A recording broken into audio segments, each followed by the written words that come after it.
好，乡亲老早，欢迎收看今日3月10日台记台早起新闻，我是柯兴竹。新闻开始，咱来关心全国大罢免。目前中选会已经公布有34件立委罢免案的第一阶段有通过，对象拢是拿赢还拿立委。也啦，第二阶段的人数总共嘛有通过，有可能就伫今年8月份，也是9月份投票。另外，罢免民进党立委的提案，目前是拢爱报警。中国、美国、中国、美国。志刚以行动抵局，宣示港澳罢免李干秀总部成立。罢免国民党立委李干秀就要进入第2阶段的人数。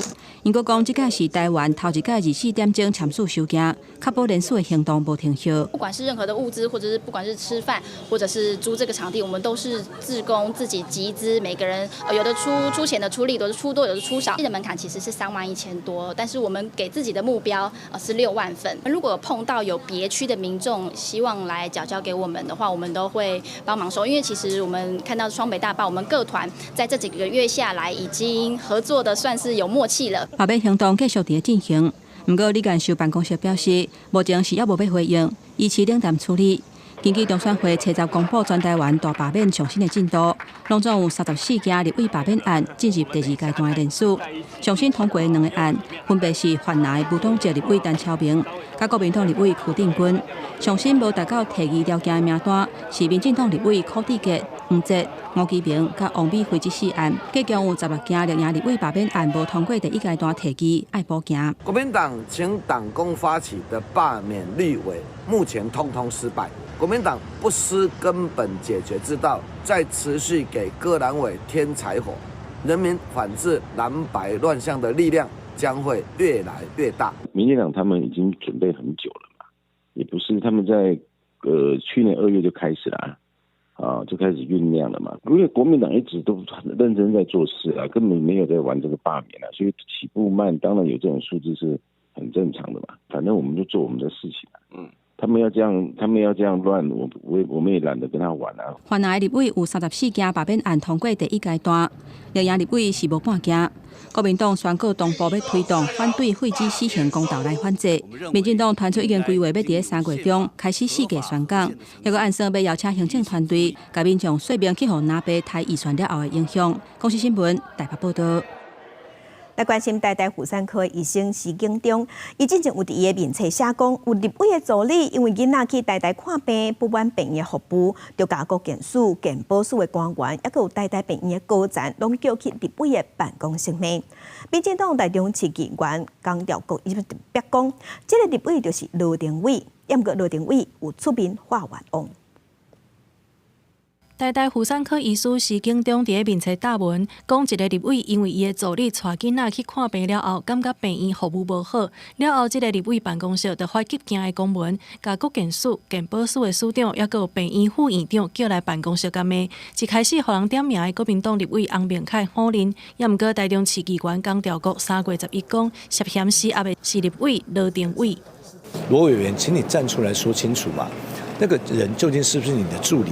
我们没有想到，竟然连立法委员都加入这些暴力的对待，这些霸凌医护人员的行为，我觉得这个就是一个为什么医护人员觉得很无力，而且敢怒不敢言的地方。江调国指出，接到医界人士亚康，讲立委罗定伟伫1月2日确实有招相关人士去到办公室开会，也毋过事件发生到今，罗定伟拢无对外解说，看起来真无责任，对医护人员佫较是一种霸凌的行为。针对立委哪像施压官员，民众有无同款的看法？一定会觉得好像在利用自己的权利啊。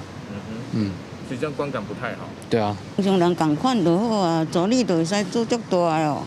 国民党立委罗定伟出面解说，也提出开会通知单。伊表示是因为台大无提供儿童发展体检的服务，才会找台大来开会。也毋过开会的名单并无国健署甲健保署的官员，即期互人作恶。今天有跳梁小丑急着去指明我，但是我们可以看到施景中医师的原贴文，他却没有去特别指明任何一个人。我相信他也没有掌握100%的证据。罗定伟强调，有收到真情，有民众要去台大接受体检，煞互人替挂，毋才会找台大去开会。伊的助理并无带囡仔去看病，这个事件就是有人作恶。公视新闻综合报道。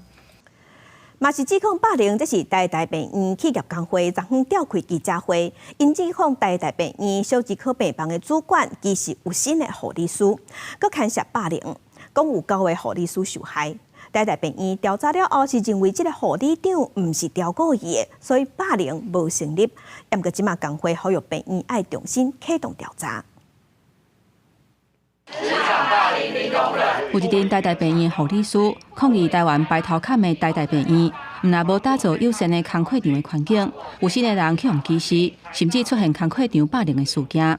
有儿科病房的护理师 H 小姐出面指控讲，伊伫2023年有薪请安胎假，过当年生产了后想要申请复职，却伫复工了后训练的阶段，去互主管刁难，而且主管卡袂着，都甲伊大细声，甲伊骂，甲伊骂，互伊专业的信心受到打击，心理承受真大压力。就有临床教师上班，为什么不是由临床教师带我，而是由学妹带我？然后也不能问就是学姐问题。他面对于他不喜欢的护理同仁，就会无限放大检讨。所以其实，在我们在这样的环境下，我们其实是压力很大。然后平常在考绩上面，其实他也会掺杂个人喜好以及就是情绪化的字眼，这些行为其实都是一种软性的打压。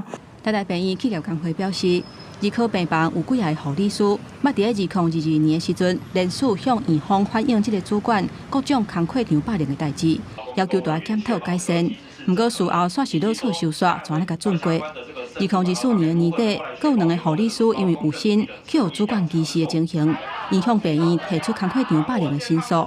想袂到这2件申诉案，拢去互病院组成的专案调查小组，以这个主管毋是挑工的，并无不当目的为理由，全部拢无成立。该案申诉人并没有在这个所谓的30日内，或者是申诉人的代理人并没有所谓在30日内对我们提出复议的一个情况。台大病院工会呼吁台大病院应该爱甲教育部针对儿科病房主管涉及歧视有心的员工，甲工课场霸凌的案件重新启动调查，来确保公平性。卫福部嘛应该爱对医疗业工课场霸凌的问题有积极的对策。因台大病院是回应讲，霸凌案调查小组的委员是独立投票，并无外力介入。公视新闻台北报道。当再来关心天气，今仔日日时的天气大部分都是真稳定的，而且感觉温暖有小可热。要不暗时开始风面到位，水气会变较高，就会开始变天。咱来看温度。今仔日的高温普遍是超过26度至28度，西半部的高温甚至有29度至31度。不过早暗会感觉较凉，西半部低温是16度至18度，一若东半部低温是19度至20度。今仔日东部、东南部有的所在也是有地渐雨，暗时锋面瓦近了后，天气会开始转变。基隆北海岸北部会转做落地渐雨的天气，也是落雷公雨的天气。那明仔落雨的范围会变得更较宽，降温嘛较明显，降温加上落雨这款天气会一直影响到拜六。最近的天气变化真大，气象署嘛有提醒讲，下暗开始风面到位，也若拜六受到大陆冷气团路南的影响，礼拜的低温可能会降到10度。拜六礼拜冷空气有可能是寒流的急速，较较快的所在低温可能无到10度。气象署表示，拜三暗阁有风面接咧报道。拜三暗起，基隆北海岸甲北部地区拢会转有雨；拜四起，各地拢有雨，也爱注意低延时、中港雨等激烈的天气。明天晚上到星期4的时候，西半部地区容易出现局部性的大雨，东半部地区雨势有时候也会有比较大的雨势。至于星期5到星期6白天，中部以北和东北部地区也可能出现局部性的大雨势。拜六暗阁有方面接咧报道，了后大陆冷气团路南，各地温度转冷。气象专家分析，目前资料显示，这一波冷空气的强度可能挑战寒流等级。冷的时间也较长，先湿冷，后来转大冷。中部以北、东北部都有机会它的低温是在摄氏11度左右，空旷地方温度还会再下降到更低，也有机会挑战3月份的第一波寒流。专家提醒，上冷的时间点可能是到第2礼拜1。了后随天气转好天，西半部爱注意辐射冷却，看看地区低温可能只有个位数。后期天气变化犹原有无确定性，请民众爱注意上新的气象资讯。公视新闻采访报道。其他消息，咱来关心中央伫去年有推出班零清零的政策，不过因为送货保存这问题，办一项期就话停啊。即马台北、台南、彰化县、屏东县拢已经宣布因要家己继续办。台北市长蒋万安伫昨昏嘛宣布，对后个月开始，台北市国小以下学生囡仔，逐礼拜拢会当摕所谓学生证去超商换牛奶来啉。学生坐伫座位大喙啉牛奶，补钙增加体力。杨振宇去年推动班有市零政策，只维持一学期就话停。部分地方政府煞咧办，台北市家己从当年大约1亿8400万经费。市长蒋万安11确定先生林清零政策4月上路，12带领市府团队到中华分林的牧场考察。为了孩子的健康，为了生生喝鲜乳的政策，我们是可以携手合作，一起努力。不必推诿，不必分化，中央不做，我们来做。新北已完成都会区兑换券与偏乡运送规划，并与4大超商合作，让全市学童领取鲜乳更便利，为每年高达3.3亿元经费，若全数市府自筹，恐排挤年度整体教育预算。蒋万安表示，国小学生、幼儿园囡仔会当摕所谓学生证，逐礼拜到超商兑换1罐青零。新北市考虑家己总经费爱3.3亿，继续争取中央支持佮推动。另外，国内上大鹿龙大县、彰化县决定主办生生啉青零，扩及幼儿园甲高中，保证招标有4间超商符合资格，并月底学生啉着牛奶。下礼拜1会来做评选。可能会选出几家，不会只有1家。预计最慢3月底可以就让小朋友喝到鲜奶。去年年底中央的那个国产鲜乳入校，它主要是针对国小学童而已啊。但是我们家己的2国1乳是国中国小拢有啊。半点中央停办了后，地方政府的应用措施，拿到部分台北家己总经费继续办，新北针对午餐菜单加强饮品甲涵盖食材，继续争取中央预算。汤圆毋望中央继续办，台中决定停办，表示要落实学校午餐菜单有性较补钙一粒厝，台南改推原有的2国1乳政策，高雄针对偏乡国小。逐礼拜提供牛奶。台中市为了顾及学生的营养，已呼吁中央持续补助地方经费，推动政策。家人以高钙餐设计午餐菜色，屏东县初步核算，爱4200万经费，经过后礼拜送机会临时会审期，予57000名学生逐礼拜拢会当啉到青零。公视新闻采访报道。甲乡亲同齐关心今仔日报纸的重点，咱先来看自由时报。纽西兰进口的牛奶对今年开始进口来台湾唔免扣关税，这是引起本土的农业协会落农不满。之前因就要求讲，这进口的牛奶保存期限超过30天，袂使合作青牛奶。行政院伫之前有指示小署，讲后期伫14天内牛奶才会当标示合作青牛奶，其他就爱写作牛奶。也毋过这嘛风声讲有引起美国和日本的不满，所以即马咱官方是拍算无要用保存期限来分，进口的就用英语写 milk， 也若国产的就继续用字本的标章。来看中国时报，台北地方法院伫昨昏审理京华城弊案，头家提审维京集团的主席沈庆京。沈庆京是强调讲，伊完全无罪，佮批评检调未属实民调的，仅以为迫害郭文哲，嘛甲伊牵拖在内，甲伊安罪名。伊希望法院会当公平审理。来看联合报，关务署伫昨昏宣布讲，根据业者提供的资料，伊是合理怀疑中国进口的米乳量是已经达到倾销变货的程度，这是损害咱台湾的产业，所以即马要展开反倾销的调查。国防部长郭立平有昨昏是表示，咱向美国买的军事武器，即马即阵 F-16D 战机，还有 AGM-154C 飞弹也未到货。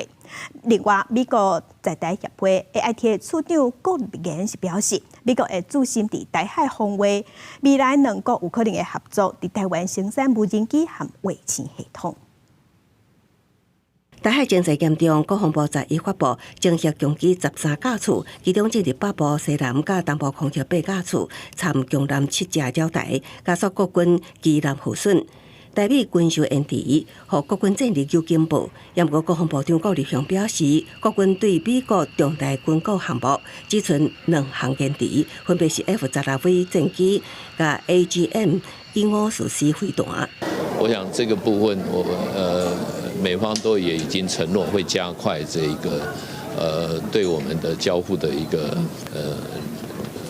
这个交付的流程。台海空防袂当出现战略空棚，26架 F-16V 敢会当按照计划伫明年全数交付。顾立雄强调，会督促美国装备如期交运。另外，美国在台协会 AIT 处长顾立健观察台海安全，表示俄乌战争结束了后，美国会将重心放伫台海防卫。台美伫无人机甲卫星系统未来有在地合作生产的可能，联手打造飞航供应链。主要的一些关键的这些零组件上面，好像你一打开来，好像都没有办法排除它是中国制的，所以现在我们一定要打造一个安全的飞鸿供应链，去除中国因素的供应链。我想这一个应该是美国华府就台美合作最新的讯息，也是非常大的机会哈。对台湾来讲，不仅是经贸的机会，也是提升我们技术能量的机会。顾立雄表示，美国相当积极将无人机导入飞航供应链，台湾会当甲各国同齐努力。学者分析，国防产业是台美未来合作的焦点。咱国应该积极争取生产精察精打一体、第一人称视角3大类型的无人机。攻击型的无人机也就是察打一体，一方面可以侦察，二方面就可以发挥这个攻击的效果。第一人称视角的无人机，也就是在操作上，它可以由这个操作员在后方，那采取第一视角的方法，可以提高命中率。学者表示，台美若会当合作生产无人机，会当大大提升自主生产量能。国内有无人机供应链，对应对任何紧急状况有帮助，强化防卫作战。公视新闻采访报道。最近国民党团是伫立法院新的会期提出要甲飞核加园这个概念转换做飞弹加园，嘛表示要提案修法甲核电厂使用年限对40年延长到60年，这是引起环保团体不满，认为目前核电厂就已经确定要除役啊，即卖咱就应该甲资源投入再生能源。顶一道核三厂大火烧，核能安全问题搁再引起讨论。加上伫今年5月17，核三厂2号机就要除役。最近在野党伫立法院新会期提出要推动核电厂延役的修法，要甲原本的使用年限40年延长至60年。拜日下晡，环保团体伫福岛核灾14周年的座谈会表示，认为目前已经决定除役，就要好好将资源投入再生能源。认为在野党完全无顾虑核能安全的问题。你如果不愿意的话，3年前就要提出除役计划了。那目前核1、核2、核3。都已经依照，就是刚刚讲过，依法行政提出除役计划，那就会变成一方面除役，一方面延役，乱象嘛。环保团体表示，真烦恼在野党因为伫国会占多数会强行通过修正法案，不过也有民间团体认为，伫台湾用电需求愈来愈大情形下，核电延役的电价成本较低。延役的话，它的好处就是可以继续用比较合理的成本来去提供这个无碳的电力，那就是有助于我们的减少二氧化碳排放。全世界上少的电就是核能发电，太阳能加着风能呢，发电已经不足。那么火力发电呢，又阁有排碳的问题。去到后面，所有未来的碳排要扣税，碳税的部分会愈来愈严重，成本嘛会愈来愈大。国民党立委谢龙介表示，伫立法院新会期，在野党会更加重视民生议题，甲相关能源法案大声放入议程，推动台湾对非核家园转变做非碳家园。目前立法院计共有5种修正法案，22个提案，核能的议题定定会是这个会期的讨论焦点。记者梁家嘅谢桂玲台北报道。来关心花莲市建国路二段一大趴远的木材工厂，伫早暗熊熊大火烧，而且这个火是烧甲真猛，也加在是无人伤亡。只不过讲，目前也找无这间工厂的业者，今日导火原因嘛，搁爱调查。雄雄的这场大火拖正紧，乌烟呛到天顶起哩。昨暗花莲市建国二路一个废弃的木材厂，唔知什么原因突然间导火，火势不止严重，附近的民众赶紧报警。就是因为我爸爸在忙的时候，后来就突然抬头看，然后就已经着火了。我收起来的时候，大家就赶快叫邻居移车啦。以前伫咧做木业的工厂已经停工要到20天，这嘛是遭乎其他业者使用，所以赶来现场也唔知影发生什么代志。只个人知影内面有放真侪水老茶，所以火是愈烧愈美。还蛮多块木的，这次收很多。对，漂流木，蛮多的，满的。早期是做木业的，那因为木材渐渐的那个落寞了，所以之后他们就停业。伫咧现场也有停2台小客车，规个木材厂拢导火。总计炭烧的面积大约有300平，消防人员做3名同时拍火，正紧就把火控制掉。总计派遣了各式的消防车辆18部，警消以及义消合计58名。我们在最短的时间内控制火势，也没有造成它的延烧。大火甲暗暝的天顶照甲光闪闪，好在在无造成人员伤亡，不过一直拢无法度联络到承租的业者。所以详细导火原因一个损失，一个等火调科人员进一步调查了解。公司新闻采访报道。国际新闻来关心，美军有组织者在喷射机燃油的油船是停伫英国的北海。洗车的时，说互一架挂葡萄牙国旗载化学物品的货轮去弄着，油槽全破去爆炸，2架船拢导火烧。英国的海巡赶紧去现场救，有救出36个人，也毋过目前也有1个人失踪。英国海巡队伫当地时间7早起9点18分接到化救信号，位伫伦敦北方250公里远的北海海峡发生船只烧龙导火意外。驾驶的是挂葡萄牙国旗的货轮“索隆湖”，无断以16节速度弄到美国海军司令部乘坐的游轮“斯蒂纳无暇号”。这架载运量达到几啊万吨的游轮，船顶装满喷射机燃油，轰弄到了后，油槽破裂，发生连续性爆炸。现场火光乌烟直冲。英国海巡队第一时间派出救难直升机、4架救生艇。甲有消防功能的船舰去抢救弃船逃生的船员。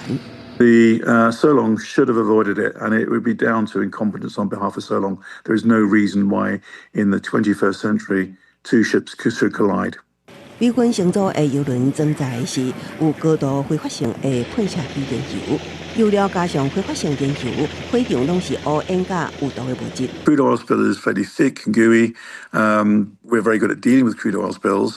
The problem with this sort of spill is that it will evaporate, which is probably good news for the ocean, not such good news for the atmosphere, but also it makes it more dangerous in terms of likely explosions. So, it has to be dealt with very carefully. And at the moment, the winds are carrying it towards the coast. I think it's highly unlikely it's going to explode when it hits the coast, but it will cause pollution incidents along the coast. 更较害的是，索隆湖船舱装载15个货柜的有毒化学物氰化钠，初步也无清楚敢是有外泄到海底。若拄着海水会产生予人死亡的气体氰化氢，会互现场救援的工作人员就像踮伫危险的环境，对海洋甲自然生态也是一大浩劫。公司新闻王慧文编译。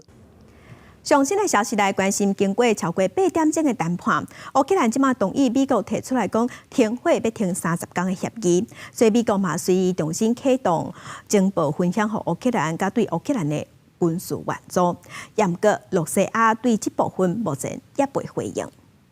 So that's a total ceasefire. Ukraine has agreed to it, and hopefully Russia will agree to it. We're going to meet with them later on today and tomorrow. And hopefully we'll be able to wipe out a deal. But I think the ceasefire is very important. Is Zelensky invited back to the White House? Sure, absolutely. 美国总统川普伫咧北京接到来自沙特阿拉伯由美国代表团甲乌克兰高层会谈上新的消息。乌克兰总统泽伦斯基也感谢美国理解乌克兰的论述。І на 30 днів спробувати встановити повне, переконати Росію зробити це. 华府提议基辅甲莫斯科停火30天，并且同意恢复美国甲乌克兰的情报共享，要讨论人道救援甲停火期间交换战俘甲释放平民的问题。We made an offer that the Ukrainians have accepted, which is to enter into a ceasefire and into immediate negotiations to end this conflict. We'll take this offer now to the Russians. And we hope that they'll say yes, to peace. The ball is now in their court. We are ready to peace. We've gone from if the war is going to end to now how the war is going to end. Russia needs to say very clearly, they want peace or not. 美國甲烏克蘭的會談結束，即馬就看俄羅斯安怎回應。公司新聞吳文玲編譯。美國紐約街頭地車站是有民眾示威抗議，因是要求把轟掠去哥倫比亞大學反以色列領袖哈里爾放出來。但是美國總統川普是認為講無允准這款反美國的行為，所以打算要抓愈濟人。哈里爾本地是要互遣返，不過目前聯邦法官已經下令法庭。一位民眾行啟地紐約的街路，要求把哈里爾放走。伊是哥倫比亞大學的研究生，在反以色列示威活動內面真重要。但在採背後移民和海關執法局來逮捕。國土安全部的官員講，因執行的是總統川普禁止反猶太主義的行政命令。It's totally unacceptable. This is part of free speech. 川普在車集表示講，要向遣返的哈里爾只是真濟逮捕行動內面的第一個。咱知影講，哥倫比亞大學和全國其他的大學，還有國家儕學生在做支持恐怖主義、反猶太和反美國的活動。川普執政團隊絕對袂當吞忍。律師表示講，要甲哈里爾遣返是互人真歹相信。Highly unusual because Mr. Khalil is a green card holder. If a green card holder has provided material support to a terrorist organization, let's assume that he has been solely involved in campus protests for Palestinian rights. That in itself should not constitute material support to terrorism. 川普政府并无讲哈里尔洪指控犯什么罪名，哈里尔洪逮捕了后是移送去路易斯安那州的联邦移民监狱，等遣返的程序来进行。不过七十迄天，曼哈顿地方法官福曼是下令暂缓遣返，而且一定12对这个案件来进行聆讯。公司新闻吴文玲编译。镜头来菲律宾，菲律宾前总统杜特地伊任内时有掠毒品，也毋过互批评讲伊的执法是伤粗残、手段伤过头，尾也造成几啊千人死亡。国际刑事法院有发布甲伊逮捕的逮捕令。11早起，伊对香港坐飞机登去菲律宾的时，伫机场互警方掠去。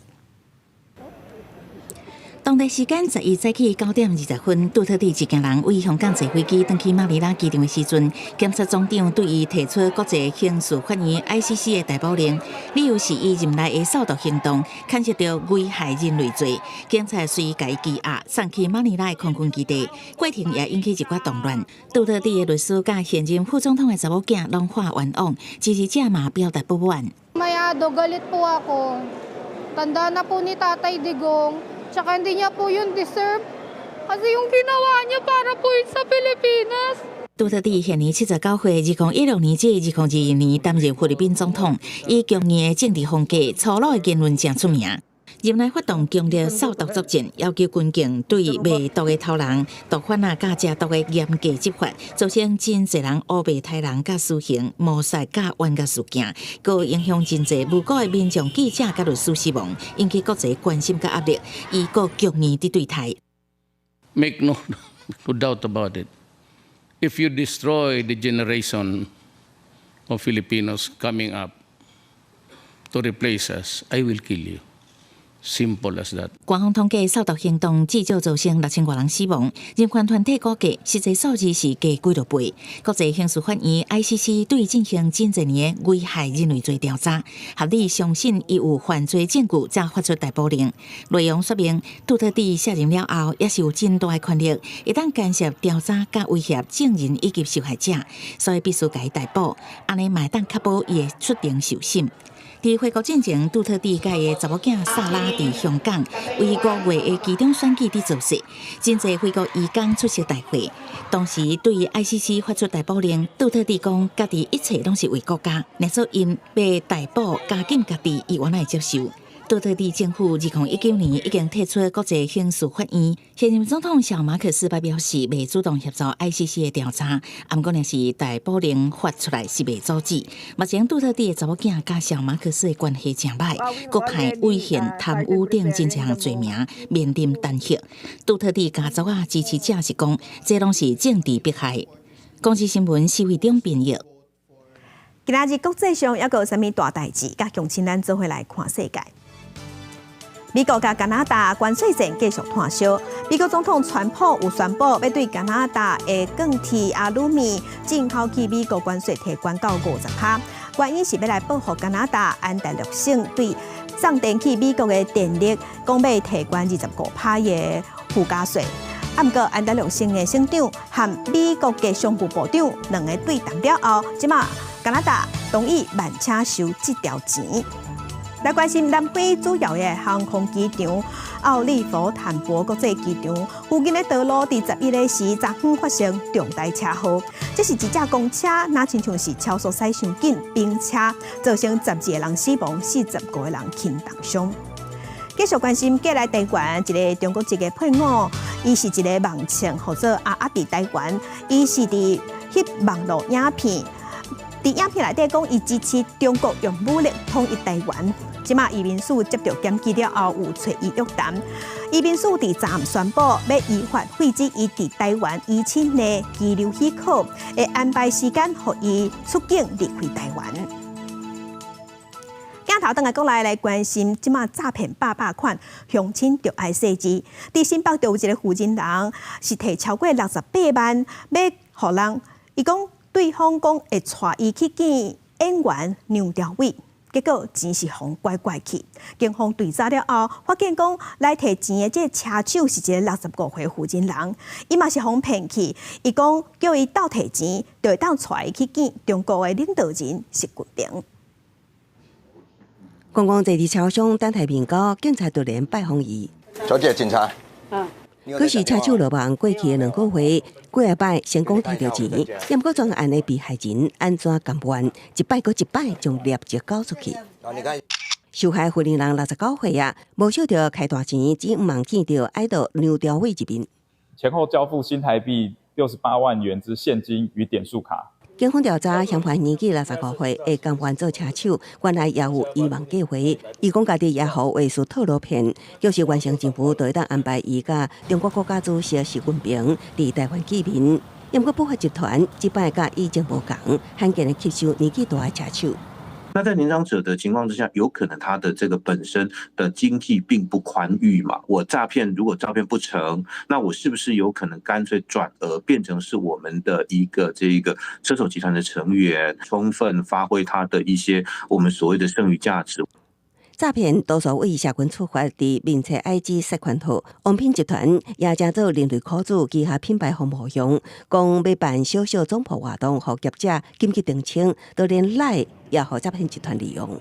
我们曾经留个资，就把我们加成好友，被动的消息就会一直传进来，会有我们一些莫名其妙就跑出来的广告之类的。因为我的工作我不能关，我们老人家不会锁，要等到年轻人再问他。要防止赖防入侵，有专家表示，会当关掉温存防家己好朋友外部应用程式存储、提供使用资料等6大功能。如果是政府机关传送的，它的这个前面的传送的这个账号应该有一个盾牌，那盾牌的颜色基本上绿色或者是蓝色，就代表验证过的。多家诈骗集团冒名公家赖 ID， 有专家建议会当检视口罩敢有盾牌，甲盾牌色水辨别真假。公司新闻采访报道。镜头来中华客户有一笪1.3公顷的公有地，县府是打算要伫遮起低西石多元处理中心，也毋过当地人反对。烦恼的污染土地，已经几若届向县府陈情抗议啊！也若带头的里长最近有收到地检署的传票，讲伊妨害公务爱去到案说明。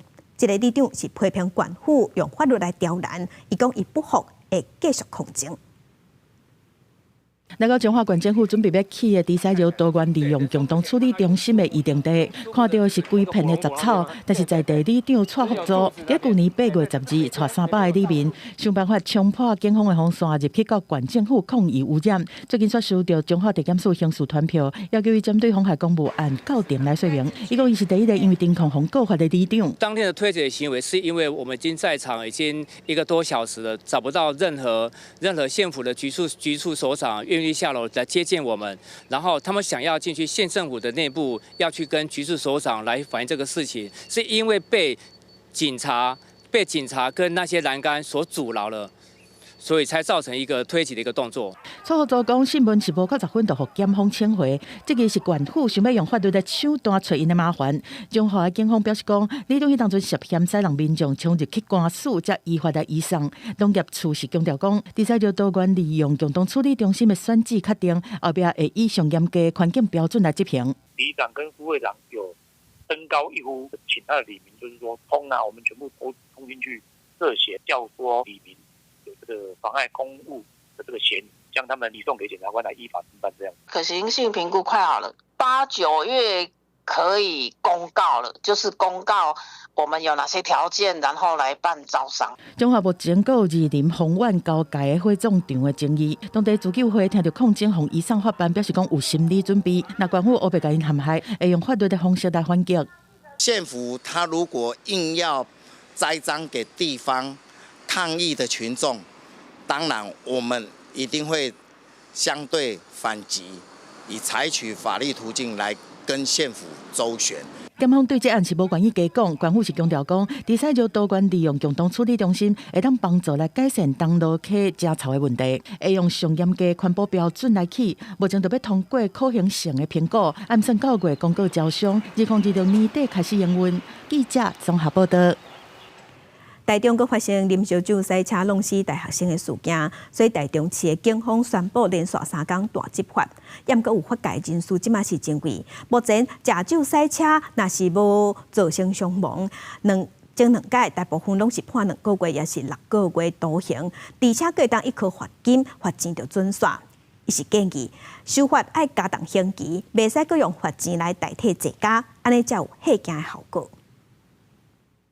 台中市一个查甫人食酒赛车，弄死一个咧走外送送餐的大学生。台中市警方宣布连3天的大执法，不过市长罗显召开市政会议，并无针对食酒赛车的原因提出管理的相关措施，敢若是再三拜托民众讲到唔通食酒赛车，那无就算讲有更较侪措施，甲教育宣导拢是无效。不要酒驾，不要酒驾，不要酒驾，非常重要。然后再多的硬体设施，或是再多的这个教育宣导，悲剧交通事故还是会发生。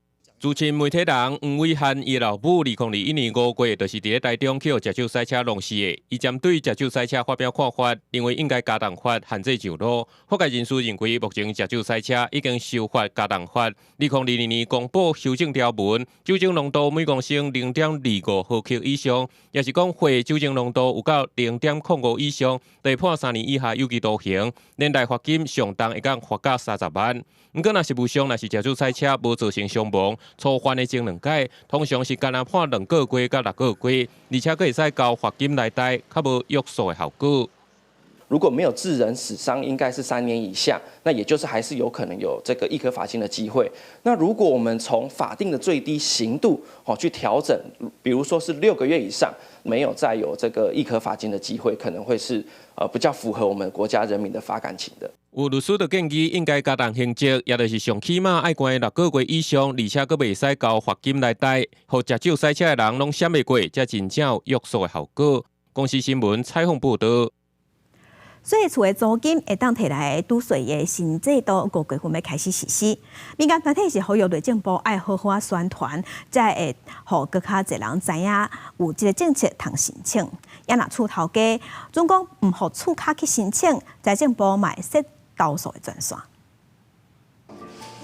全台湾税厝的人有100万户。不过，根据财政部纳税户房屋租金支出抵税统计表，在2022年税厝的人甲租金申报抵税比例煞无加2.5%。即马税厝抵税为过去的日记扣除额12万，改做是特别扣除额18万。这个新制会在5月份报税的时阵来实施。民间团体呼吁政府都要加强宣导。内政部应该优先对于这些手上掌握的租屋族进行专案宣导，房东和房客来了解我们整个所得税的新制。以旧制甲新制的租金抵税来比较，发现高薪税厝的人，伫新制之下会当减纳4528块至7756块，若是规家伙仔税厝的，会当减纳11800块至12290块。根据租客联盟调查税厝的情形，有54.2%税厝的人因为厝头家拒绝，或者是惊去得失到厝头家，无法度使用租金抵税，而且还有20.1%税厝的人，甚至唔知影租金会当申报扣抵所得税。看得到吃不到的话，其实关键点还是老问题。台湾的租屋黑市，房东在租屋的过程，事实上是逃漏税逃漏掉的。他应该做一个这样的申诉的专线，然后而且该公开宣示，如果有房客真的去申诉的时候，他们真的会来专案查处那个房东。民间团体表示，一般民间税厝要受污饲的问题，呼吁财政部加做税务的主管机关，应该合理保障纳税权益。公司新闻台北报道。台南嘉义区有国校啊到监视器，要确保学校4课认证的安全。也毋过，这监视器嘛会去翕到对面的徛家，互当地人感觉讲袂输24点钟互监控，专甲学校告。法院伫1审的时是判学校爱赔对方5万块，而且佫讲爱甲监视器拆掉。学校不服上诉了后，即马高分因是认为讲这是无属于民事纠纷的部分，所以毋是民法管的。若是民众要讨赔偿，爱行国赔庭诉。镜头来回扫，随时监看学校内外状况，确保校园安全。台南嘉义区某一个国小为2021年开始，伫南边教室大楼装监视器，不过过一条巷仔住户林小姐无法度接受。好该税，他们是为了什么周边什么？你唔免针对阮门口啊！迄著外口啊，什么隐私？莫讲囡仔啦，敢若阮这出去就做安全啊。附近居民意见无共，暗过林家主张进出家门，也是踮伫客厅，拢去监视器录倒来，互因真无自在。向教育局တင်情要求拆除，只是学校拆固定的了后，搁装球形的下顶档的监视器。迄家林小姐告学校侵害隐私权甲人格权，不过学校也要扩张，因为监控范围是国小附设幼稚园。那里面都是没有抵抗能力的小朋友，所以在安全问题上面，学校非常重视。那家长也都是盯着这个地方来看。因去争议监视器目前当地拆除维修，台南地院1审照民法判学校赔偿精神慰抚金5万，搁拆除监视器，学校不服上诉。台南高分院认为监视器属有公共设备，林小姐应该照国赔庭诉，先以书面请求损害赔偿，废除1审的赔偿裁判。如果说侵害到人民的隐私权，国家当然负有保障人民基本权的任务，所以本件应该是要循国家赔偿程序来请求。如果装设监视器是因为角度的关系，可能会不小心拍到其他人的住处，必须要有正当的理由，否则还是会有侵害隐私权的问题。律师说明，民法较适用民众中间的侵权行为，嘛提醒一般的民众装监视器的时阵，同款爱避免直接对准别人的主体，安尼无可能也牵涉妨害秘密罪，互人提告求偿。记者综合报道。本化新简介，咱来看2015年台湾戏剧艺术节4月份起过，即届有11出表演，主要拢是以台语的表演为主。昨昏团结中心有邀请明华园和台北木工剧团大成来演出，带乡亲来先来看。你做出任务就是扮演高庆军。歌戏演员孙翠芳伫咧台顶演这出探过时间的故事。这段是嘉靖军游台湾的过程，去拄到宜兰的大骗子老秀营，要甲伊处罚的时阵，才发现老秀营竟然是伊的祖先。这出喊过趣味的戏，是2025年台湾戏剧艺术节其中的一出。阮这就是现代剧，甲这个歌戏，甲这个游戏，就是来到这个异世界，大家拢爱唱歌戏，主动就要唱歌戏。唔着按先贤的办接着，这种优质的少年人，人就应该甲斗相共，感谢。除了歌戏，也有布袋戏。这出布袋戏叫做《赤子》，编剧以台湾文学家吕行了做题材，是讲文学家吕行了伫咧遭受白色恐怖了，进行地下革命，要地道扩互抓家事的故事。伊就是后来伊走入去陆库内底嘛，吼啊，伊其实是去抓家事的，这是嘛是个传奇性的所在。伊去搞革命，结果伊去抓家事，啊，过伊的精神呢，无安尼消失去。2025年台湾戏剧艺术节，这边隆重讲起来有11支作品，有歌戏、布袋戏加戏团的演出。内容主要是用台语演出，团个中心希望民众会让大家做伙来欣赏传统戏剧的水。公视新闻采访报道。地方的消息来高雄的做鸭是产量全国第一。市政府连续4年拢有销去日本，今年也和日本当地连锁餐饮业者合作。不过市府嘛表示，因为去年风台关系，今年做鸭产量减一半，内销就拢无够啊。只不过为着要推广，嘛是加减爱拼外销。日本民众甲做鸭踢入去喙，细细喙仔部豆豆感受做鸭的清脆香甜。高雄市府甲日本一间连锁猪排业者合作，第一摆甲农产正做饭后水果，互民众去餐厅食饭，就会当食到咱高雄的蜜枣。透过这款方式，互更较侪日本人认捌到台湾蜜枣的好。那藉由这个连锁的猪排店，还有我们这个在地的社区型的超市，我们可以跟日本民众有更多的接触。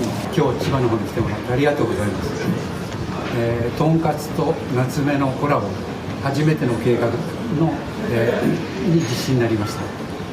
日本にもっともっと広めていきたいと思いますので、ぜひ、来ていただいた方が夏目を理解してもらって広めていきたいなというふうに思っています。那蜜枣包括往来、玉荷包乃至在内，高雄农产品的外销量，113年有7124吨，比112年的5800吨成长22%，产值达到3亿。其中主要的市场是日本，不过因为做鸭伫日本较少人知，这摆甲通路放伫社区型的超市甲连锁餐厅。你今年因为做鸭产量少，也个农业局这阵啊拢伫咧无营业会。因为外销通路的建立必须长期经营，即便受到去年风灾影响，高雄蜜枣产量减少。我们与农民及贸易商能共同的努力集货，持续让高雄蜜枣在日本曝光，争取更多明年的农产品订单。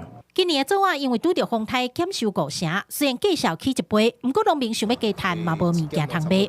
人讲好天就即户来牛，农业局表示，外销的通路若是拍牛开，对农民来讲拢是好代志，尤其拄着大丰收的时，通路这就会当维持价少平稳。记者柯家做大为做高雄采访报道。去年11月份的时，对新加坡的动物园有送一只鸭仔河马来台北市立动物园。这只鸭仔河马的名叫做糖包。2月初时是发现伊的正脚有空喙，也毋过伊无愿意食药啊。尾啊，等下伫拜1透早是发现伊死亡。动物团体即马是认为讲，动物园总共要交换动物，就应该爱较斟酌咧，嘛建议爱有相关单位去监督。但个真紧的鱼仔是欢喜对镜头撞过来。去年11月19，对新加坡动物园来到台北市立动物园的鸭仔河马头部汤包，古锥的形是互真侪人拢真介意。不过2岁外的汤包，2月初正脚忽然间是出现空喙，但是个性真敏感，无愿意食药啊。只要是含药啊有过连结的食物，拢无愿意食。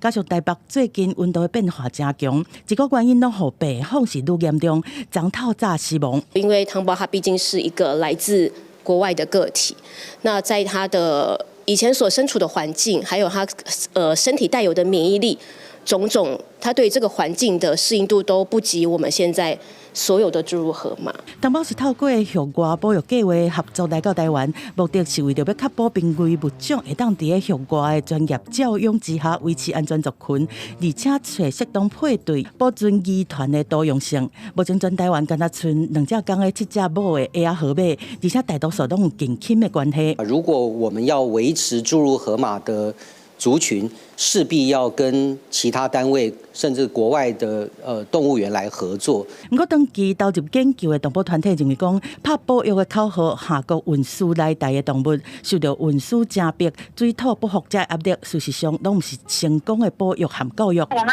一方面觉得这些动物好可爱，可是我们一方面又大肆的去破坏出野生动物的栖地，然后我们再认为动物园是诺亚方舟的方式，我们要保存住下的它的基因，但这些基因保存下来，它只要没有办法回到野外的栖地这件事情，它都不算是保育成功。当局并讲，亲像通报这种下动物园的交换案例真侪，敢有第三公正监督单位去检视相关的正当性，到未来敢会当透过采精这技术，避免动物长途耍动，拢是通报互各界会当来申诉的面向。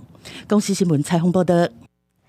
再去看世界，来看这个世界真大，咱人嘛毋是上介厉害的。全世界上大规模海洋研究计划海洋普查，经过国际团体合作了后，有公布一个上新的数字，讲因搁再发现866种全新的物种。因若事实上，咱人所知影的海底动物，其实嘛敢若占海底的1/10尔。研究家探勘计划海洋普查宣布发现866种新物种，像这只伫非洲外海发现的饭丝鲨、甲鲨鱼、蛤仔鱼同款，拢是软骨鱼类。这届发现的物种只是港口的第38种，比起鲨鱼已经知影有500种以上，是科学家了解也真少的领域。海洋普查是全世界上大规模的海洋环境研究计划，有400多个研究机构、800多个科学家共同参与。专家估计，目前人类已经发现的海洋物种，敢若占整体1成，出来9成包含200万种生物。不过，海洋环境破坏严重，探测工作要加速进行。The average time period between something being collected and described in an academic publication is 13 years. And the challenges that our marine environment are facing, we can't wait that long.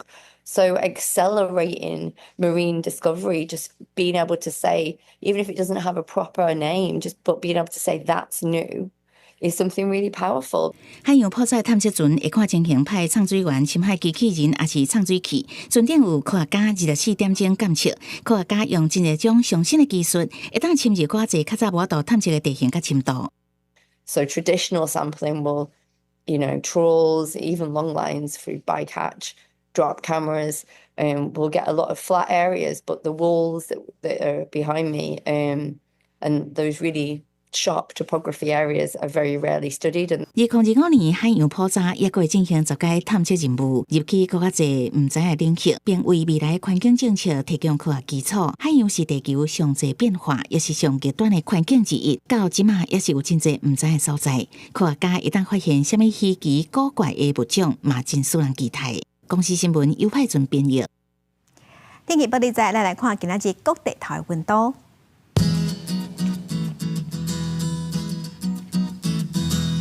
北部的温度上低16度，上悬29度；